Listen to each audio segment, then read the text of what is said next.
akan membahas hal-hal yang menarik lagi yang berkaitan dengan generasi muda, cukup penting dan juga cukup ramai dan yang nantinya tuh berguna lah untuk kita di kehidupan sehari-hari. Nah, jadi topik kali ini itu adalah reorientasi bela negara di era digital. Topik yang menarik sekali, bukan? Tapi tentunya di sini saya tidak sendirian. Saya bersama dengan 3 bintang tamu kita pada hari ini. Nah, di sini ada Kak Fani. Halo semuanya, terima kasih ya Kak Hanifah atas kesempatannya pada kali ini sehingga aku bisa bergabung di podcast kali ini. Pastinya senang banget bisa diberi kesempatan untuk bergabung bersama orang-orang hebat ini. Tentunya kita juga terima kasih loh sudah menyempatkan waktu untuk datang. Nah, selanjutnya yang kedua ada Kak Lili. Halo semuanya, senang sekali bisa hadir di podcast kali ini bareng dengan kakak-kakak hebat ini, 3 kakak hebat ini, dan juga bisa ngobrol santai soal topik yang relevan ini ya. Nah yang terakhir yang beda sendiri nih, karena kita tadi kedatangan 2 kakak cantik, yang satunya ada kakak ganteng, Kak Yanwar. Bisa disapa teman-teman semua. Halo, nama aku Yanwar. Salam kenal semuanya. Oke, jadi topik kali ini kita bahaskan tentang reorientasi bela negara di era digital. Nah, sebenarnya Kak, topik ini mau kita bahas karena ada kemarin baru saja itu ada seminar yang digelar pada momentum Sumpah Pemuda di tanggal 28 Oktober 2025. Nah, itu diadakan oleh seminar nasional di UPN Mitra Jakarta dan Ikatmas. Nah, itu tuh membahasnya menekankan tentang bela negara yang itu tidak hanya soal fisik tetapi juga mental, juga ideologi. Nah, seperti itu. Jadi topik yang kita akan sampaikan pada teman-teman yang akan kita kulik itu terkait dengan topik-topik tersebut. Nah, kakak sudah siap berbagi pengalaman? Siap banget pastinya sih. Teman-teman pasti juga udah gak sabar nih buat mendengarkan apa yang akan kita bahas pada kali ini. Jadi stay tune di. Oke, sekarang kita masuk di segmen yang pertama. Kalau dengar istilah tentang bela negara nih Kak, kan biasanya yang terbayang itu kayak tentang senjata, tentang militer, latihan fisik kayak gitu kan ya. Nah, padahal kan ancaman di zaman sekarang itu jauh lebih kompleks kayak itu. Karena kan kita juga sekarang di era digital, era globalisasi gitu kan ya. Kalau di seminar kemarin nih, itu kan ancaman militer itu ada seperti hoax, terus radikalisme digital, ada konflik sosial dan adanya penurunan literasi digital yang itu tuh mempunyai efek besar pada stabilitas bangsa. Saya juga sempat mendengar kemarin menurut ketua panitia, menurut Bapak Agung Raharjo itu beliau mengatakan bahwa bela negara saat ini harus mencakup kesiapan menghadapi ancaman, entah itu ancaman non fisik dan juga keterlibatan generasi muda dalam menjaga bangsa. Nah, seperti itu. Saya mau dengar nih, kalau dari menurut sudut pandang Kak Fani, apa sih pergeseran makna bela negara di era digital sekarang ini? Iya, jadi menurut pendapat pribadi aku nih ya Kak, bener banget sih. Emang sekarang itu bela negara itu bukan cuma siap perang aja, tapi itu juga siap memfilter informasi. Karena kan seperti yang tadi kakaknya udah sampaikan ya, sekarang kita hidup di yang serba digital, serba cepat gitu ya. Jadi kalau kita nggak memfilter informasi itu bakalan gampang terbawa arus gitu loh Kak. Gitu sih pendapat aku. Karena kan zaman sekarang tuh digital jadi semakin luas gitu ya. Iya, benar banget. Iya, kontrol dengan anak-anak tuh kayak lebih jauh gitu ya. Dulu belum ada teknologi seperti ini kan kayak mainnya kelihatan sama aja gitu ya. Oke. Kalau dari Kak Lili nih gimana nih? Apa yang paling berubah dari konsep bela negara menurut Kak Lili? Kalau menurut aku pribadi sih Kak, mulai dari pergeseran fisik ke mental dan juga literasinya kan. Di seminar itu kan disebutkan ada akronim cinta saya punya kemampuan. Berarti itu kita, mulai dari cinta tanah air hingga kemampuan untuk menjaga bangsa. Jadi kita harus punya kemampuan untuk menjaga bangsa supaya kita tuh tidak mudah dipecah belahkan. Kak Yanuar, gimana pandangan Kak Yanuar? Menurut saya itu bela negara bukan hanya untuk tentara Indonesia saja ya, tapi untuk kita juga sebagai generasi muda itu harus bisa jaga diri dari perkembangan globalisasi yang bisa memiliki dampak negatif seperti itu. Oke, jadi kurang lebih nih intinya tuh kayak di era digital ini bela negara tuh bukan hanya terkait dengan peperangan atau militer seperti itu, tapi juga terkait dengan kesadaran, karakter, terus juga skill digital dan literasi informasi seperti itu ya. Iya, benar Kak. jadi izin memotong nih ya Kak. Jadi ada yang sedikit kurang nih tadi dari penjelasannya Kak Januar, mungkin sedikit melengkapi. Jadi bela negara itu ternyata bukan cuma tugasnya tentara loh Kak. Pasti. Iya. Kita sebagai Iya, benar banget. Kita sebagai generasi muda harus tetap ikut sih. Jadi bukan cuma tentara aja. Dan generasi muda tuh tentunya kita dari semua kalangan seperti itu ya. Benar banget, benar banget. Jadi mulai dari anak kecil sampai yang sudah besar, sudah dewasa pun itu harus memiliki rasa bela negara ya. Oke, dan pastinya hal-hal seperti itu kan harus kita tanamkan, harus kita pupuk dari awal supaya hal itu tidak terputus seperti itu. BSSN itu mencatat lebih dari 400 juta percobaan serangan siber di Indonesia pada tahun 2024. Baru kemarin banget ya, tahun kemarin. Tentunya ancaman seperti itu kan pastinya nyata ya karena sudah terjadi dan wajib untuk kita waspadai di selanjutnya ini. Dari Kak Fani dulu nih. Menurut Kak Fani atau aku mau tanya dulu deh, Kak Fani ini pernah ada pengalaman nggak sih terkait dengan digital seperti itu atau ada penipuan seperti itu? Udah, ini sebenarnya pertanyaan yang agak sensitif ya, karena kan penipuan itu biasanya berkaitan dengan uang dong ya. Iya. Nah, ada banget nih Kak. Nah ini pasti banyak banget yang mengalami juga. Soalnya kebetulan kan kemarin sewaktu kita maba nih kan disuruh mendownload aplikasi Telegram tuh untuk memudahkan kita komunikasi antar angkatan gitu ya. Nah tapi ternyata yang menyedihkannya itu Telegram itu malah disalahgunakan nih Kak. Malah ada yang kayak men-share, mengirimkan link-link yang ternyata kalau diklik itu isinya phishing, penipuan gitu. Iya, aku juga sebenarnya baru tahu itu sih. Ketika diklik nanti kita akan diarahkan ke link yang nantinya bisa nyedot rekening kita. Iya, ada tuh tiba-tiba Kak, setelah diklik saldonya itu udah berkurang. Iya, benar banget. Itu sih yang paling serem. Itu Kak Fani sendiri udah pernah mengalaminya?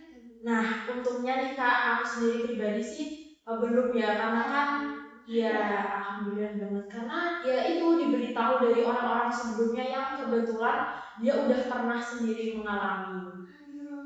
Kasian banget ya itu ya. Iya, ngeri banget sih. Penipuan kayak gitu.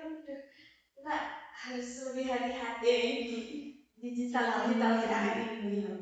Kalau Kak Lili ada nggak? Ada banget Kak. Waktu itu kan biasanya kalau presensi kita tuh kan ada dikirim di grup kelas gitu kan. Nah kalau pas waktu itu seberapa ya, untungnya belum aku pencetnya itu ternyata tuh kayak link phishing juga kan. Jadi seperti Kak Fani tadi itu bisa sedetik juga untuk belum aku buka. Untungnya Iya, soalnya pernah lihat di beranda ada orang beranda TikTok itu apa? Ada orang yang ketipu juga itu. Jadi aku udah tahu, ini phishing nih gitu. Udah feeling dulu gitu ya. Biasanya tuh ada dokumen yang apa ya, MB-nya itu lebih besar gitu, lebih gede gitu. Kalau Edward gimana nih? Oleh itu waktu sepupu saya itu dapat nomor yang isinya giveaway dari salah satu artis Indonesia, itu ada linknya. Nah saat itu ternyata disuruh login pakai akun email apa. Nah ternyata nggak ada.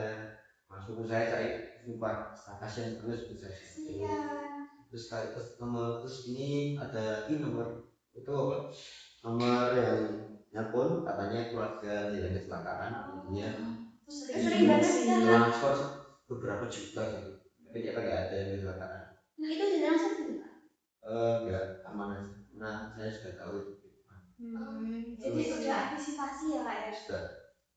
Tapi itu emang saya juga pernah dengar karena kalau ada penipuan lewat telepon gitu, jadi kadang tuh ada yang kayak kena hipnotis juga, ada Bisa juga. nah itu saya juga ya lewat telepon kok bisa, kalau langsung kan mungkin ada kontak biasanya gitu. itu lewat telepon seperti itu. Nah jadi itu kayak gimana ya, takut sendiri juga gitu mau memakai kayak layanan digital atau apa seperti itu. Tapi ya tentunya di balik itu juga ya, kita sebagai pengguna digital itu kita jadi apa ya, saling bisa berbagi pengalaman. Jadi kan tadi sebelumnya udah ada pengalihan, terus jadi bisa antisipasi gitu ya tentunya.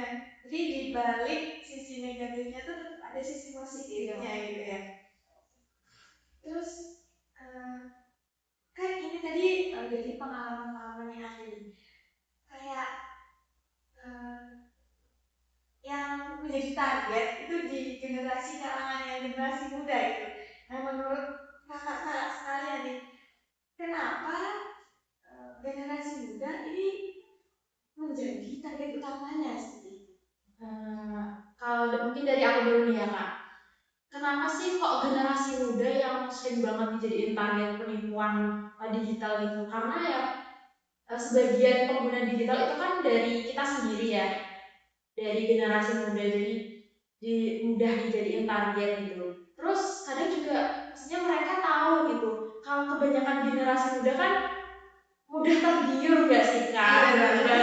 Kalau misal baca selamat Anda mendapatkan giveaway gitu kan langsung waduh aku dapat gitu, langsung main asal klik aja, itu sih semangat gitu ya.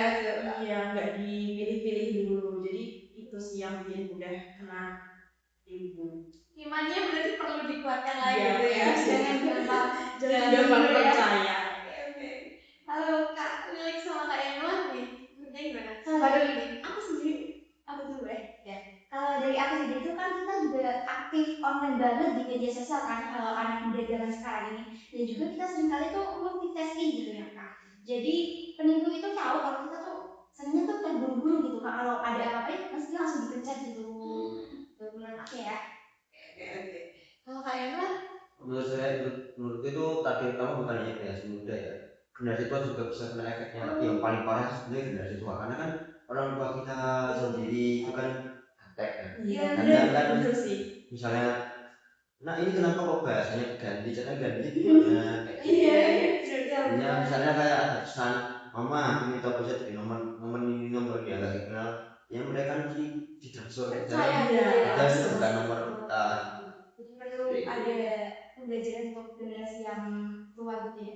Oke, jadi target utama kebanyakan memang generasi muda, tapi generasi tua juga menjadi target juga ya. Iya.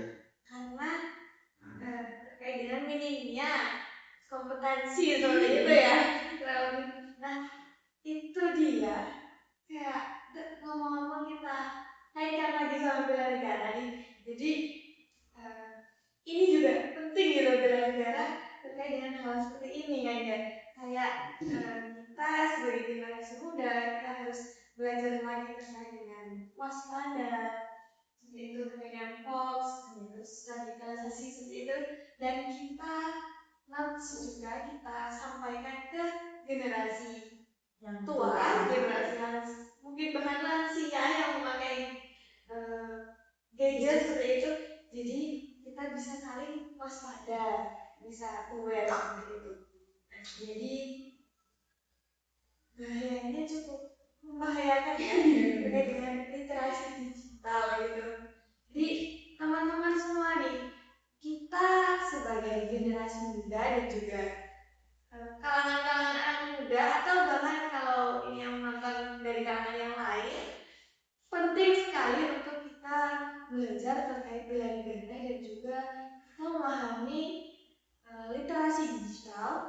sehingga kita tuh tidak mudah percaya dan kita tidak mudah tertipu dengan bahaya-bahaya yang mengancam atau seperti langsung pada penipuan seperti itu. Tadi kita sudah membahas terkait serangan siber gitu. Selanjutnya kita membahas radikalisme digital. Terkait dengan radikalisme digital, gimana nih pendapat dari kakak-kakak yang ada di sini? Radikalisme ya kak. Jadi ini tuh sebenarnya kayak ancaman yang halus tapi cukup mengerikan dan berbahaya sih menurut aku. Jadi contoh kecilnya aja nih kak, kayak misal ada sesuatu yang viral nih di media sosial, itu tuh langsung muncul kak di TikTok, di YouTube, di Instagram itu tanpa kita cari pun muncul sendiri gitu. Nah, iya kalau itu kontennya yang positif. Kalau yang negatif kan agak PR ya. Iya, Apalagi ada anak kecil yang Iya. lihat gitu kak. Kayak mungkin kabar-kabar judul gitu ya. Nah, itu sih yang tiba-tiba ditakutin. muncul gitu kan ya. Iya, Kalau di web anak-anak pun yang biasanya gitu kan banyak kan. Di web pun biasanya juga Oh, iya. banyak. Ya itu kadang tuh aku pernah dengar kabar kayak gitu tuh muncul di apa ya, tontonan anak-anak gitu. Jadi kayak mereka asal pencet kayak Iya, gitu. takutnya ya kita juga bisa takut. Iya, bener banget. Takut tuh orang-orang punya adik kecil gitu. Jadi kayak nanti kalau tiba-tiba ikut juga kan bahaya gitu. Perlu, iya bener banget, PR perlu dipelajari dan perlu diamati dengan seksama gitu ya. Kalau dari kayaknya mah, Nah, kalau dari aku tuh setuju banget sama pendapat Kak Fani tadi ya Kak. Soalnya konten radikalisasi ini kan juga sering muncul di brand-brand kayak TikTok, Instagram atau apa gitu. Dari konten-konten orang yang biasanya tuh ada konten tentang self help gitu lah Kak. Kayak itu kan konten yang self yang bagus kan sebenarnya. Nah, pertama tuh biasanya tuh kayak masih motivasi itu lah yang pertama nih, tapi lama-lama itu pembahasannya ini lebih ekstrim Kak. Jadi kita harus waspada terkait hal itu sih Kak. bener banget. Ya karena ada radikalisme kita dan ideologi mungkin marah sih. Menurut saya itu kita harus mengadakan sosialisasi itu apa untuk warga agar warga itu bisa menerapkan ideologinya itu terpengaruh sama ideologinya kayak semacam duluan seperti itu. Terkait ideologi gitu ya. Iya. Yang kita harus sebagai individu kita harus memiliki ideologi yang kuat, yang seperti antivirus mental ya. Sehingga kita kan nggak membuat jadi nggak mudah terpengaruh kayak gitu ya. Jadi kayak penipuan, terus juga tadi konten-konten yang tidak kita harapkan gitu. Jadi kita tidak mudah untuk terkecoh, tersuapi gitu ya. Oke, benar banget. Makanya kan kita butuh itu kak, kegiatan-kegiatan kayak seminar yang kita jadiin live ini itu penting banget ya, harus diperbanyak sih menurut aku kegiatan kayak ini positif gitu. Iya, untuk mengajarkan ke mungkin yang belum paham biar jadi paham gitu. Dan informasinya perlu disebarluaskan supaya yang lain juga tahu nih, bukan cuma hanya pihak-pihak tertentu saja. Oke, setuju banget aku dengan tiga kakak-kakak ini terkait dengan radikalisme digital dan ideologis. Kalau tadi kita sudah membahas terkait dengan pembahasan beratnya gitu ya. Nah kali ini karena tadi kita sudah membahas yang materinya, kita membahas tentang implementasinya di kehidupan sehari-hari nih Kak Delia. Kalau kemarin saya mendengar itu menurut Profesor UPN VJ itu kan beliau mengatakan bahwa bela negara itu harus adaptif termasuk di dunia digital. Nah, kalau menurut kakak-kakak sekalian nih, aku mau tahu apa saja bentuk bela negara dalam kehidupan sehari-hari mungkin dari Kak Ani atau mungkin dari Kak Irma. Ya kalau menurut aku sih yang paling sederhana itu pertama-tama kita harus bijak dulu sih kak dalam bermedia sosial gitu. Jadi contoh kecilnya kalau misal ada konten-konten yang mungkin masuk ke beranda kita, itu sebenarnya berkomentar itu diperbolehkan banget ya pastinya di media sosial itu memang tempatnya untuk berkomentar. Tapi sekiranya itu komentarnya yang wajar-wajar aja sih Kak, jangan yang terlalu sekiranya kayak lebih mendukung ke satu pihak atau gimana gitu.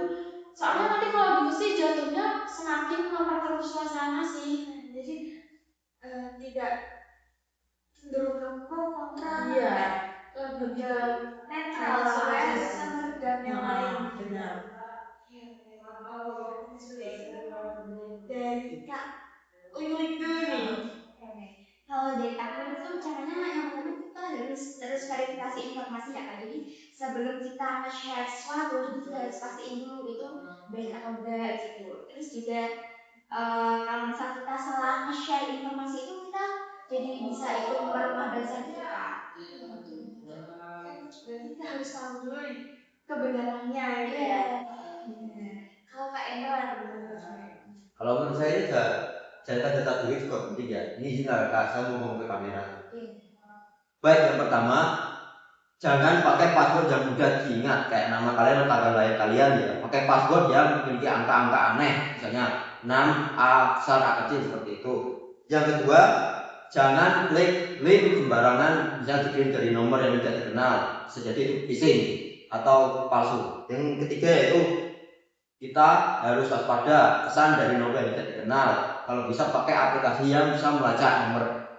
Seperti itu dari saya.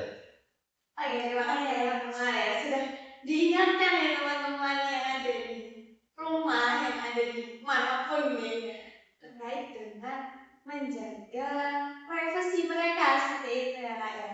Sudah disampaikan oleh Kak Fani, oleh Kak Lili bahwa kita harus ada tadi memverifikasi data dulu. Terus dari Kak Fani tadi bijak dalam bermedia sosial. Nah, teman-teman tahu dari yang sudah disampaikan oleh kakak-kakak itu merupakan langkah-langkah kecil nih berarti ya. Berarti tuh bela negara tuh nggak harus kalian mulai dari hal-hal yang besar langsung seperti itu. Jadi teman-teman bisa mengamalkannya lewat hal-hal kecil terlebih dahulu yang nantinya dampaknya itu akan besar seperti itu ya. Jadi jangan lupa untuk tetap melaksanakan bela negara dengan melakukan hal-hal yang kita mulai dari hal-hal kecil seperti menjaga privasi, terus memverifikasi data yang akan kita share atau yang kita terima, dan juga bijak bermedia sosial di era digital seperti saat-saat era globalisasi saat ini. Aduh, tidak berasa ya tadi kita sudah mengobrol banyak dan juga sharing pengalaman, berbagi informasi ke teman-teman semua. Jujur kali ini aku yang merasa cukup sedih karena ternyata kali ini sesi kita sudah selesai. Aduh, kita sudah akan berpisah terkait diskusi pada kali ini. Tapi mungkin nih kita bisa ada kesempatan kembali untuk berdiskusi terkait isu-isu yang baru di waktu-waktu ke depan nantinya. Semoga sih ya Kak. Nah, kita bisa mengambil kesimpulan nih teman-teman dari pembahasan tadi bahwa bela negara di era digital itu bukan hanya soal fisik saja, tapi juga melalui literasi digital, melalui bijak dalam bermedia sosial, melalui kesiapan mental kita ketika menerima informasi atau membagikan informasi, dan sikap kritis akan sesuatu hal, dan yang paling penting terkait dengan karakter kita, semangat kita untuk bela negara, untuk menjaga stabilitas bangsa seperti itu.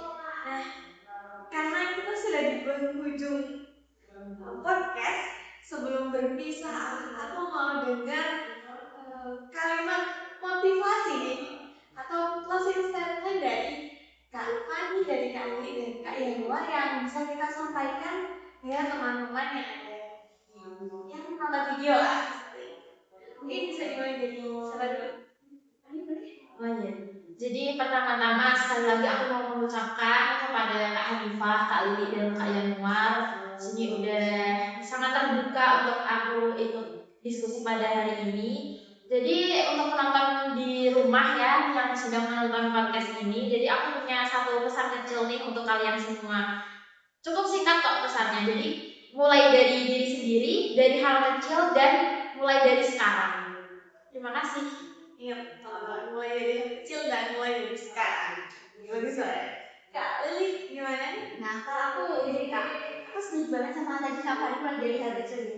Jadi kalau kita punya kesadaran berbahasa itu kan, kita bahasa kita tuh akan jadi jauh lebih kuat gitu. Jadi mulai dari hal-hal kecil yang harus kita laksanakan tadi seperti apa? Seperti verifikasi informasi sebelum kita share ya. Kalau aku dari aku itu ya Kak. Oke, makasih. Kak? Baik, kata-kata berikutnya kalian semua adalah generasi muda yang akan menuntut masa depan Indonesia. Semangat! Semangat. Ya, teman-teman semua sudah diberikan motivasi dan juga diberikan semangat, oke ya teman. Jadi tetap semangat. Kita laksanakan bersama, kita jaga bersama terkait dengan bela negara dan juga stabilitas bangsa.